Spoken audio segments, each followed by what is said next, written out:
क्या सच में मनुष्य योनि के लिए हमें 84 लाख योनियों में भटकना होता है?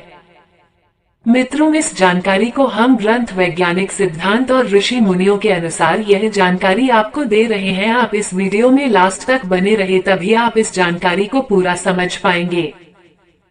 हिंदू धर्म की मान्यता के अनुसार जीवात्मा 84 लाख योनियों में भटकने के बाद मनुष्य का जन्म पाता है। अब सवाल कई उठते हैं। पहला यह है कि ये योनियां क्या होती हैं? दूसरा ये कि जैसे कोई बीज आम का है तो वो मरने के बाद भी तो आम का ही बीज बनता है, तो फिर मनुष्य को भी मरने के बाद मनुष्य ही बनना चाहिए। पशु को मरने के बाद पशु ही बनना चाहिए। क्या मनुष्यात्माएं पाशविक योनियों में जन्म नहीं लेती? या कहीं ऐसा तो नहीं कि 84 लाख की धारणा महज एक मिथक भर है? तीसरा सवाल यह है कि क्या सचमुच ही एक आत्मा या जीवात्मा को 84 लाख योनियों में भटकने के बाद ही मनुष्य का जन्म मिलता है? तो आइए इनके उत्तर जानें। क्या है योनियां? जैसा कि हम सभी को पता है कि मादा के जिस अंग से जीवात्मा का जन्म होता है उसे हम योनि कहते हैं। इस तरह पशु योनि, पक्षी योनि, कीट योनि, सर्प योनि, मनुष्य योनि आदि उपरोक्त योनियों में कई प्रकार के उप प्रकार भी होते हैं। योनियां जरूरी नहीं कि 84 लाख ही हों। वक्त से साथ अन्य तरह के जीव जंतु भी उत्पन्न हुए हैं। आधुनिक विज्ञान के अनुसार अमीबा से लेकर मानव तक की यात्रा में लगभग 1 करोड़ 4 लाख योनियां मानी गई हैं। ब्रिटिश वैज्ञानिक रॉबर्ट एम मे के अनुसार दुनिया में 87 लाख प्रजातियां हैं।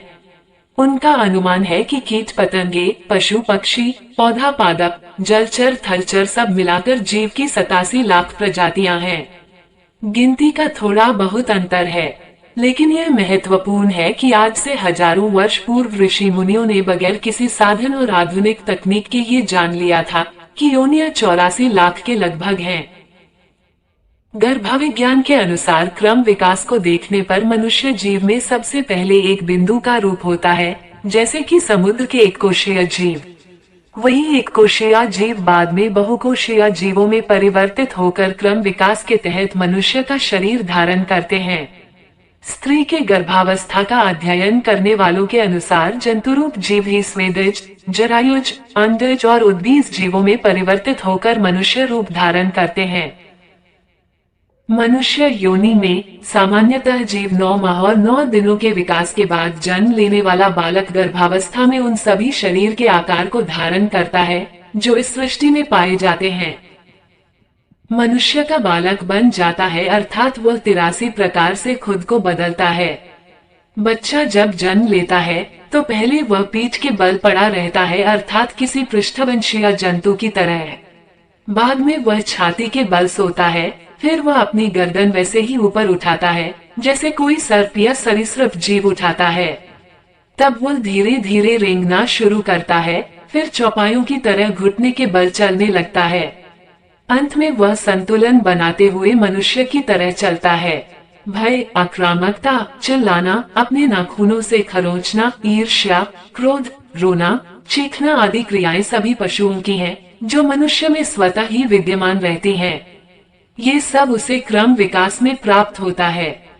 हिंदू धर्मानुसार सृष्टि में जीवन का विकास क्रमिक रूप से हुआ है। श्रीमद् भागवत पुराण के अनुसार सृष्ट्वा पुराणी विविधान्य जयात्मशक्तया वृक्षान सरीसृप पशून खगदंश मत्स्यान तैस्तैर अतुष्टहृदय पुरुष विधाय ब्रह्मावलोकदिशना मुद्माप देवा। अर्थात विश्व की मूलभूत शक्ति सृष्टि के रूप में अभिव्यक्त हुई और इस क्रम में वृक्ष, सरीसृप, पशु पक्षी, कीड़े मकोड़े, मत्स्य आदि अनेक रूपों में सृजन हुआ, परंतु उससे उस चेतना की पूर्ण अभिव्यक्ति नहीं हुई, अतः मनुष्य का निर्माण हुआ जो उस मूल तत्व ब्रह्मा का साक्षात्कार कर सकता था। योग के 84 आसन भी इसी क्रम विकास से ही प्रेरित हैं। एक बच्चा वह सभी आसन करता रहता है जो कि योग में बताए जाते हैं।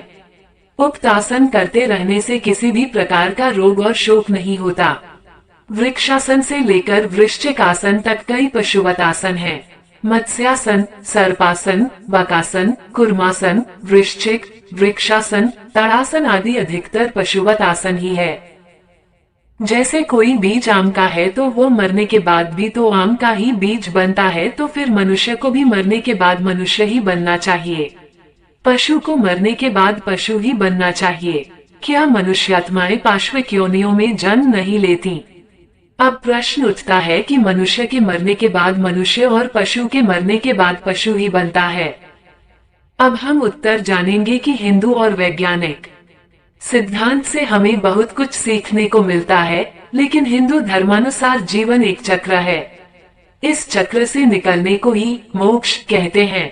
माना जाता है कि जो ऊपर उठता है एक दिन उसे नीचे भी गिरना है, लेकिन ये तय करना है उक्त आत्मा की योग्यता और उसके जीवन संघर्ष पर।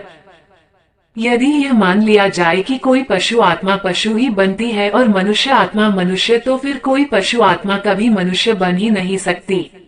किसी कीड़े की आत्मा कभी पशु बन ही नहीं सकती। ऐसा मानने से बुद्ध की जातक कथाएं अर्थात उनके पिछले जन्म की कहानियों को फिर झूठ मान लिया जाएगा। इसी तरह ऐसे कई ऋषि मुनि हुए हैं जिन्होंने अपने कई जन्मों पूर्व हाथी घोड़े या हंस के होने का वृतांत सुनाया। तो यदि यह कोई कहता है कि मनुष्यात्माएं मनुष्य और पशु पक्षी की आत्माएं पशु या पक्षी ही बनती हैं, वे सैद्धांतिक रूप से गलत हैं। हो सकता है कि उन्हें धर्म की ज्यादा जानकारी न हो। दरअसल उक्त प्रश्न के उत्तर को समझने के लिए हमें कर्म भाव, सुख दुख और विचारों पर आधारित गतियों को समझना होगा। सामान्य तौर पर 3 तरह की गतियां होती है। पहली ऊर्ध्व गति, दूसरी स्थिर गति और तीसरी अधोगति। प्रत्येक जीव की ये 3 तरह की गतियां होती हैं। यदि कोई मनुष्यात्मा मरकर ऊर्ध्व गति को प्राप्त होती है तो वह देवलोक को गमन करती है। स्थिर गति का अर्थ है कि वह फिर से मनुष्य बनकर वह सब कार्य फिर से करेगा जो कि वह कर चुका है। अधोगति का अर्थ है कि अब वो संभवतः मनुष्य योनि से नीचे गिरकर किसी पशु योनि में जाएगा, या यदि उसकी गिरावट और भी अधिक है तो वो उससे भी नीचे की योनि में जा सकता है। अर्थात नीचे गिरने के बाद कहाँ जाकर वह अटकेगा, कुछ कहा नहीं जा सकता। आसमान से गिरे और खजूर पर लटके, ऐसा भी उसके साथ हो सकता है। ये इसीलिए कहते हैं कि मनुष्य योनि बड़ी दुर्लभ है और इसे जरा संभाल कर ही रखें, कम से कम स्थिर गति में रहें। 84 लाख योनियों को अलग अलग पुराणों में अलग अलग बताई गई हैं, लेकिन सभी एक ही है। अनेक आचार्यों ने इन 84 लाख योनियों को 2 भागों में बांटा है। पहला योनिज तथा दूसरा आयोनिज, अर्थात 2 जीवों के संयोग से उत्पन्न प्राणी योनिज कहे गए, और जो अपने आप ही अमीबा की तरह विकसित होते हैं उन्हें आयोनिज कहा गया। इसके अतिरिक्त स्थूल रूप से प्राणियों को 3 भागों में बांटा गया है। पहला जलचर, जल में रहने वाले सभी प्राणी। दूसरा थलचर, पृथ्वी पर विचरण करने वाले सभी प्राणी। तीसरा नभचर, आकाश में विहार करने वाले सभी प्राणी। उक्त 3 प्रमुख प्रकारों के अंतर्गत मुख्य प्रकार होते हैं, अर्थात 84 लाख योनियों में प्रारंभ में निम्न 4 वर्गों में बांटा जा सकता है। 1. जरायुज, माता के गर्भ से जन्म लेने वाले मनुष्य पशु जरायुज कहलाते हैं। 2. अंडज, अंडों से उत्पन्न होने वाले प्राणी अंडज कहलाते हैं। 3. स्वदेज, मल मूत्र पसीने आदि से उत्पन्न क्षुद्र जंतु स्वेदज कहलाते हैं। 4. उद्भिज, पृथ्वी से उत्पन्न प्राणी उद्भिज कहलाते हैं। पद्म पुराण के एक श्लोकानुसार जल्स नव लक्षाणी स्थावर लक्ष विंशति कृम्यो रुद्र संख्यका पक्षिणाम 10 लक्षण त्रिंशल लक्षाणी पशवा चतुर लक्षाणी मानवा। अर्थात जलचर 9 लाख, स्थावर अर्थात पेड़ पौधे 20 लाख, सरीसृप कृमि अर्थात कीड़े मकोड़े 11 लाख, पक्षी नभचर 10 लाख, स्थलीय थलचर 30 लाख और शेष 4 लाख मानवीय नस्ल के, कुल 84 लाख। हम इसे इस तरह समझेंगे। पानी के जीव जंतु 9 लाख, पेड़ पौधे 20 लाख, कीड़े मकोड़े 11 लाख, पक्षी 10 लाख, पशु 30 लाख, देवता मनुष्य आदि 4 लाख, कुल योनियां 84 लाख। प्राचीन भारत में विज्ञान और शिल्प ग्रंथ में शरीर रचना के आधार पर प्राणियों का वर्गीकरण किया गया है, जिसके अनुसार एक खुर वाले पशु गधा, घोड़ा, खच्चर, गौर, एक प्रकार की भैंस, हिरन इत्यादि। 2. द्विशफ दो खुर वाले पशु गाय, बकरी, भैंस, कृष्ण मृग आदि। 3. पंच अंगुल 5 अंगुली नखों पंजों वाले पशु सिंह, व्याघ्र, गज, भालू, श्वान, कुत्ता, श्रृंगाल आदि। प्रश्न, क्या सचमुच 84 लाख योनियों में भटकना होता है? उत्तर, ऊपर हमने एक प्रश्न की मनुष्य मरने के बाद मनुष्य और पशु मरने के बाद पशु ही बनता है का उत्तर दिया था। उसके उत्तर में ही उपरोक्त प्रश्न का आधा जवाब मिल ही गया होगा। इससे पूर्व क्रम विकास में भी इसका जवाब छिपा है। दरअसल पहले गतियों को अच्छे से समझे, फिर समझ में आएगा कि हमारे कर्म, भाव और विचार को क्यों उत्तम और सकारात्मक रखना चाहिए। क्रम विकास दो तरह का होता है, एक चेतना आत्मा का विकास, दूसरा भौतिक जीव का विकास। दूसरे को पहले समझें। ये जगत आकार प्रकार का है। अमीबा से विकसित होकर मनुष्य तक का सफर ही भौतिक जीव विकास है। इस भौतिक शरीर में जो आत्मा निवास करती है, प्रत्येक जीव की मरने के बाद कुछ गतियां होती हैं, जो कि उसके घटना, कर्म, भाव और विचार पर आधारित होती हैं। मरने के बाद आत्मा की 3 तरह की गतियां होती हैं। 1. ऊर्ध्व गति, 2. स्थिर गति और 3. अधोगति। इसे ही अगति और गति में विभाजित किया गया है। वेदों, उपनिषदों और गीता के अनुसार मृत्यु के बाद आत्मा की 8 तरह की गतियां मानी गई हैं। ये गतियां ही आत्मा की दशा या दिशा तय करती हैं। इन 8 तरह की गतियों को मूलतः 2 भागों में बांटा गया है। 1. अगति, 2. गति। अधोगति में गिरना अर्थात फिर से कोई पशु या पक्षी की योनि में चला जाना, जो कि एक चक्र में फंसने जैसा है। 1. अगति। अगति में व्यक्ति को मोक्ष नहीं मिलता है और उसे फिर से जन्म लेना पड़ता है। 2. गति। गति में जीव को किसी लोक में जाना पड़ता है। अगति के प्रकार। अगति के 4 प्रकार हैं। 1. क्षीणोदर्क, 2. भूमोदर्क, 3. अगति और 4. दुर्गति। 1. क्षीणोदर्क। क्षीणोदर्क अगति में जीव पुनः पुण्यात्मा के रूप में मृत्युलोक में आता है और संतोषा जीवन जीता है। 2. भूमोदर्क। भूमोदर्क में वह सुखी और ऐश्वर्यशाली जीवन पाता है। 3. अगति। अगति में नीच या पशु जीवन में चला जाता है। 4. दुर्गति। गति में वह कीट कीड़ों जैसा जीवन पाता है। गति के प्रकार। गति के अंतर्गत 4 लोक दिए गए हैं। 1.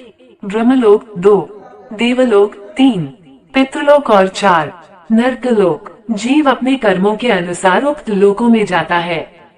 पुराणों के अनुसार आत्मा 3 मार्गों के द्वारा ऊर्ध्व या अधोलोक की यात्रा करती है। ये 3 मार्ग हैं। 1. अर्ची मार्ग, 2. धूम मार्ग और 3. उत्पत्ति विनाश मार्ग। 1. अर्ची मार्ग ब्रह्मलोक। अर्ची मार्ग ब्रह्मलोक और देवलोक की यात्रा के लिए है। 2. धूम मार्ग पितृलोक। धूम मार्ग पितृलोक की यात्रा के लिए है। सूर्य की किरणों में एक अमा नाम की किरण होती है, जिसके माध्यम से पितृगण पितृपक्ष में आते जाते हैं। 3. उत्पत्ति विनाश मार्ग। उत्पत्ति विनाश मार्ग नरक की यात्रा के लिए है। ये यात्रा बुरे सपनों की तरह होती है। जब भी कोई मनुष्य मरता है और आत्मा शरीर को त्याग कर उत्तर कार्यों के बाद यात्रा प्रारंभ करती है, तो उसे उपरोक्त 3 मार्ग मिलते हैं। उसके कर्मों के अनुसार उसे कोई एक मार्ग यात्रा के लिए प्राप्त हो जाता है। शुक्ल कृष्णे गति होते जगता शाश्वते मते एक यात्यनावृत्ति मन्यया वर्तते पुनः भागवत गीता। भावार्थ, क्योंकि जगत के ये 2 प्रकार के शुक्ल और कृष्ण अर्थात देवयान और पितृयान मार्ग सनातन माने गए हैं। इनमें एक द्वारा गया हुआ अर्थात इसी अध्याय के श्लोक 24 के अनुसार अर्ची मार्ग से गया हुआ योगी, जिससे वापस नहीं लौटना पड़ता, उस परम गति को प्राप्त होता है, और दूसरे के द्वारा गया हुआ अर्थात इसी अध्याय के श्लोक 25 के अनुसार धूम मार्ग से गया हुआ सकौम कर्मयोगी फिर वापस आता है अर्थात जन्म मृत्यु को प्राप्त होता है। कठोपनिषद अध्याय 2 वल्ली 2 के 7वें मंत्र में यमराज जी कहते हैं कि अपने अपने शुभ अशुभ कर्मों के अनुसार शास्त्र, गुरु, संघ, शिक्षा, व्यवसाय आदि के द्वारा सुने हुए भावों के अनुसार मरने के पश्चात कितने ही जीवात्मा दूसरा शरीर धारण करने के लिए वीर्य के साथ माता की योनि में प्रवेश कर जाते हैं। जिनके पुण्य पाप समान होते हैं वे मनुष्य का, और जिनके पुण्य कम तथा पाप अधिक होते हैं वे पशु पक्षी का शरीर धारण कर उत्पन्न होते हैं, और कितने ही जिनके पाप अत्यधिक होते हैं स्थावर भाव को प्राप्त होते हैं, अर्थात वृक्ष, लता, तृण आदि जड़ शरीर में उत्पन्न होते हैं। अंतिम इच्छाओं के अनुसार परिवर्तित जीन्स जिस जीव के जीन्स से मिल जाते हैं उसी ओर ये आकर्षित होकर वही योनि धारण कर लेते हैं। 84 लाख योनियों में भटकने के बाद वह फिर मनुष्य शरीर में आता है। पूर्व योनि तहस्त्राणी दृष्ट्वा चैव ततो मया आहारा विविधा मुक्ता पीता नानाविधा स्तना स्मरति जन्म मरणानि न च कर्म शुभाशुभ विन्दति। गर्भोपनिषद अर्थात उस समय गर्भस्थ प्राणी सोचता है कि अपने हजारों पहले जन्मों को देखा और उनमें विभिन्न प्रकार के भोजन किए, विभिन्न योनियों के स्तनपान किए तथा अब जब गर्भ से बाहर निकलूंगा तब ईश्वर का आश्रय लूंगा। इस प्रकार विचार करता हुआ प्राणी बड़े कष्ट से जन्म लेता है, पर माया का स्पर्श होते ही वह गर्भ ज्ञान भूल जाता है। शुभ अशुभ कर्म लोप हो जाते हैं। मनुष्य फिर मनमानी करने लगता है और इस सुरदुर्लभ शरीर के सौभाग्य को गवा देता है। विकासवाद के सिद्धांत के समर्थकों में प्रसिद्ध वैज्ञानिक हीकल्स के सिद्धांत ऑन्टोजेनी रिपीट्स फाइलोजेनी के अनुसार चेतना गर्भ में एक बीज कोश मां आने से लेकर पूरा बालक बनने तक सृष्टि में या विकासवाद के अंतर्गत जितनी योनियां आती हैं, उन सब की पुनरावृत्ति होती है। प्रति 3 सेकंड से कुछ कम के बाद भ्रूण की आकृति बदल जाती है। स्त्री के प्रजनन कोश में प्रविष्ट होने के बाद पुरुष का बीज कोश 1 से 2, 2 से 4, 4 से 8, 8 से 16, 16 से 32, 32 से 34 कोशों में विभाजित होकर शरीर बनता है। तो दोस्तों, हमारे द्वारा बताई गई जानकारी आपको अच्छी लगी हो तो हमारे इस YouTube चैनल को लाइक, सब्सक्राइब और कमेंट में ओम नमः शिवाय जरूर लिखें। मिलते हैं अगली एक नई वीडियो में। धन्यवाद।